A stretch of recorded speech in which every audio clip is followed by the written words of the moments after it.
विराज एवढे घाईघाईने मला का बोलवलं? अरे ऑफिस सोडून यावं लागलं ना मला. म्हणजे तुला अजून तुझं ऑफिसचं पडलेलं आहे का? म्हणजे एवढं पोट करा माझ्या म्हातारा बायकोला मी माहेरी पाठवलं तरी तुला ऑफिसच नाही रे, तुझं प्रेम नाही सुरेखा माझ्यावर. अरे विराज असं नको करू. नाही नाही, मला कळलेलं आहे तुझं प्रेम नाही माझ्यावर. सुरेखा तू शांत बस.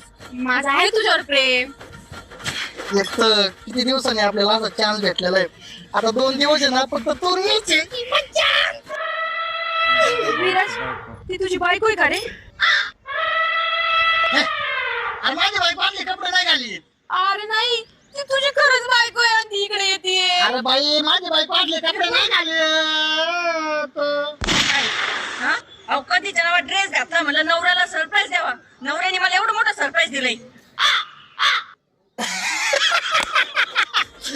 तुला माहिती ना मला समाजकार्याचा किती नाद आहे, किती छंद आहे. अगं ही परस्त्री हे बाकडे बसून मुळू मुळू रडत